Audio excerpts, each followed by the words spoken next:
वाजिब होगा। ये थे अपन हमको बहस करने नहीं आए। आप हमें बात करने दीजिए सर। देखिए सर, आप लॉ एंड ऑर्डर मेंटेन कीजिए आर्टिकल 14 के तहत, है ना। आर्टिकल 14 के तहत हम संबंधित अधिकारी से वार्तालाप करेंगे। हमारा फंडामेंटल राइट, हमारा मौलिक अधिकार है, इसे आप छीन नहीं सकते। आर्टिकल 19 के तहत बोलने की अभिव्यक्ति की सुरक्षा हमें है, तो हमें बात तो करने दीजिए, बात तो रखने दीजिए हमको। जैसे कि आर्टिकल 13 के तहत सर ने बोला 2 प्रकार की कम्युनिटी भारत के राज्य क्षेत्रों में रहती है, इंडिजिनस इमिग्रेंट पीपल है। ये मैं नहीं बोल रहा हूँ। से नुकसान है, स्कूल से नुकसान है, बिजली से नुकसान है। आप बोल लीजिए, मुझे बोलने दीजिए, मुझे भी तो मौका दीजिए आप। जैसा कि आपने कहा कि भारत के राज्य क्षेत्रों में 2 प्रकार की कम्युनिटी रहती है, आपकी जानकारी होना चाहिए। परीक्षा लेने के लिए नहीं खड़े हैं। एक इंडिजिनस पीपल है, ये मैं नहीं बोल रहा हूँ। अब आप मेरे को एक बात बताइए, अभी यहाँ जो सर्वे चल रहा है किस अभी यहाँ पे जो सर्वे का काम चल रहा है, कौन से अनुच्छेद के तहत काम करके हो रही है, सर्वे का आपने जो जारी किया है, सूचना जारी की है। हाँ, मैं ये बोल रहा हूँ आर्टिकल 13 के तहत 4 प्रकार के लॉ की परिभाषा में 4 प्रकार के कानूनों को बदलाते हैं। सुनिए मेरी बात, आप मुझे बोलने नहीं दे रहे सर, आप बोल लीजिएगा, बोलने तो दीजिए आप पहले। कितने लोग हैं, सबका आर्टिकल मालूम है? आर्टिकल नहीं, एक मिनट सुनिए सर, सुन लीजिए। जैसे आप डाइवर्ट कर रहे हो सर, एक मिनट सुनिए, एक मिनट साइलेंट रहिए। जैसे आप एसडीओपी अधिकारी, अनुविभागीय अधिकारी है, आपकी एक सिपाही की सुरक्षा करना आपकी जवाबदेही, आपकी जवाबदारी कि आपके कर्मचारी को कोई खरोच नहीं आना चाहिए, कोई गाली गलौज नहीं देना चाहिए, आपकी जवाबदेही, आपकी रिस्पॉन्सिबिलिटी। ऐसे ही मेरे समुदाय, मेरी बात सुनिए तो सर, मुझसे पूछ रहे हो, मैं ये आपको ये बताओ, मुझे बता रहे हो कि मुझसे मैं आपको बतला रहा हूँ, मैं ये भी बतलाना चाह रहा हूँ। मैं ट्रेनिंग किए हुए काफी समय हो गया, 25 साल की नौकरी हो गई, मुझे अपना अधिकार मालूम है। बिल्कुल, अब मेरा अधिकार आपको बतला रहा हूँ, मुझसे पूछ रहे हो, मेरा अधिकार मैं आपको बतला रहा हूँ। सुनिए, जैसे आपकी एक रिस्पॉन्सिबिलिटी है सिपाही की सुरक्षा करना, वैसे ही मेरे गांव के समुदाय के जो 12 गांव का पटेल है, एक मिनट सुनिए, 12 गांव के पटेल के मेरे किसान भाई की मेरी फैमिली की सुरक्षा करना मेरी जवाबदेही, संवैधानिक आधार से बात कर रहा हूँ मैं। ये बात बोल मैडम आपको कि आप आर्टिकल 13 के तहत स्थायी विधायी स्रोत का पालन कर रहे हो, आप इस आर्टिकल 13 के तहत अस्थायी विधायी स्रोत का पालन कर रहे हो, आप आर्टिकल 13 के तहत प्रत्यायोजित विधायी स्रोत यानी कार्यपालिका का आप पालन कर रहे हो। मेरा प्रश्न है कि आप आर्टिकल 13 के तहत गैर विधायी स्रोत का पालन क्यों नहीं कीजिएगा? यहाँ पे जो सर्वे बात कर रहे हैं, मेरा ये प्रश्न ये है कि प्रथागत प्रथा के क्षेत्र में एरिया ऑफ कस्टमरी प्रैक्टिस के एरिया में आप बगैर सूचना, अधिसूचना या नोटिस जारी आप जो कर रहे हो, क्या गैर विधायी स्रोत के ऊपर, non legislative sources of law के ऊपर में एप्लीकेबल होता है? क्या कोर्ट आपको परमिशन देता है? तीसरा प्रश्न मेरा ये है कि आप यहाँ पे जो कार्य कर रहे हो, ये यहाँ पे जो प्रोसीडिंग आपकी हो रही है, ये असंवैधानिक है। असंवैधानिक प्रतिक्रिया आप यहाँ प्रथागत प्रथा के क्षेत्र में, the area of customary practice के क्षेत्र में मुकदम सरकार, जिसको सुप्रीम कोर्ट बोलता है non legislative sources of law, एक नॉन जुडिशियल गवर्नमेंट इसको बोलता है। हम मानते हैं कि आपका जुडिशियरी क्षेत्र है, लेकिन उसमें भी आपका जुडिशियरी क्षेत्र में भी कुछ बाबत है, कुछ टर्म एंड कंडीशन। हम बात करते हैं non legislative sources of law, article 13 के तहत गैर विधायी स्रोत को लगाया है, कस्टमरी एरिया प्रैक्टिस को लगाया है।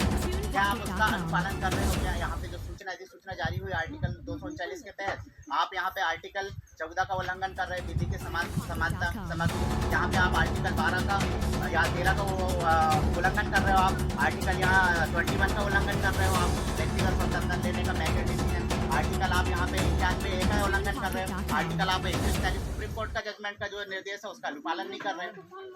हम ये कहना चाह रहे हैं, बस इतना ही है मेरा, यहाँ पर लाइए।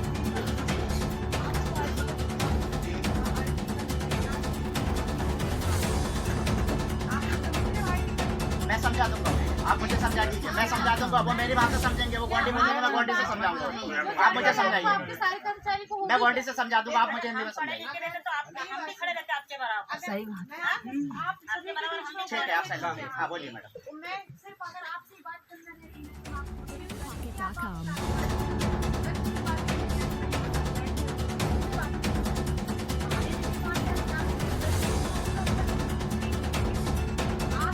मैडम, अगर मैं आपके कर्मचारी से बात करूँ, आप संबंधित अधिकारी, मैं आपसे बात करूंगा, मैं कर्मचारियों से बात नहीं करूंगा कि वहाँ पे मैं राजस्व विभाग एक बाबू से बात करूंगा, एक बाबू मैडम से, मैं आपसे बात करूंगा, आप मुझसे वार्तालाप कीजिए ना जी। देखिए, हाँ जी बोलिए। Pocket.com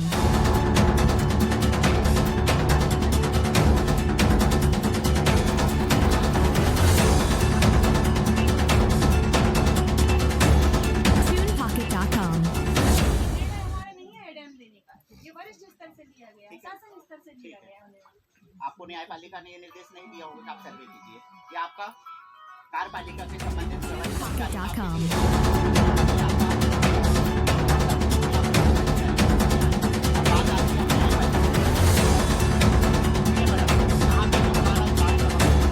TunePocket.com. 18 अप्रैल 2013 विधानसभा Pocket.com.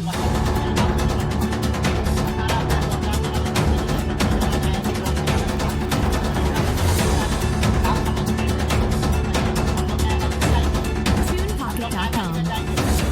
जाएंगे कि यहाँ पे असंवैधानिक गतिविधि हो रही है, उसके लिए हम जाएंगे, ठीक है। हाँ, आप प्रोटोकॉल का पालन नहीं कर रहे हैं, उसके लिए जाएंगे। न्यायपालिका डिसाइड करेगी आपके प्राधिकारी के आपके लोग सही है गलत है, वो निर्णय लेगा। हम सही है, non legislative sources of law के लोग, नॉन जुडिशियल के लोग, हम सही है गलत है, वो निर्णय लेगा न्यायपालिका। आपके लिए भी मान्य है जी।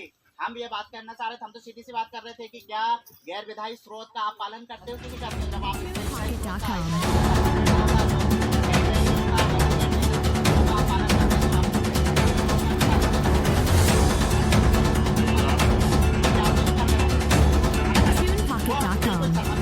आपको करने आए, हम यही बात कर रहे हैं। अब यहाँ पे जल संसाधन विभाग के अधिकारी भी है, यहाँ पे नहीं है। Pocket.com.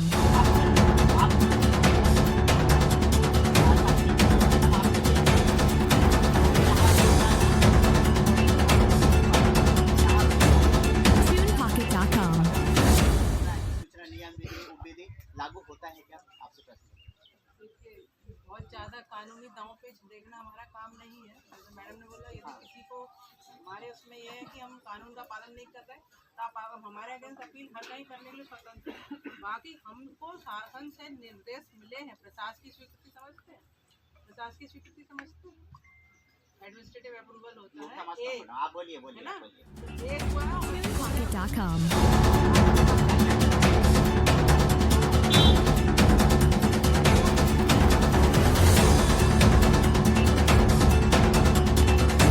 TunePocket.com. आगे की प्रक्रिया जाएगी तो बताएगा।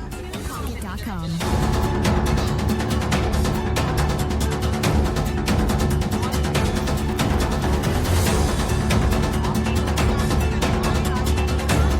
TunePocket.com. मालूम है मैडम, घर पे चल रहा है, कोई जेसीबी नहीं आई है, कोई खोद नहीं रहा है, कोई यहाँ पे कोई उत्खनन नहीं हो रहा है, ये हमको पता है। हाँ, वो बिल्कुल। हाँ। अधिसूचना कब जारी होगी? जब पूरा कैलकुलेशन हो जाएगा।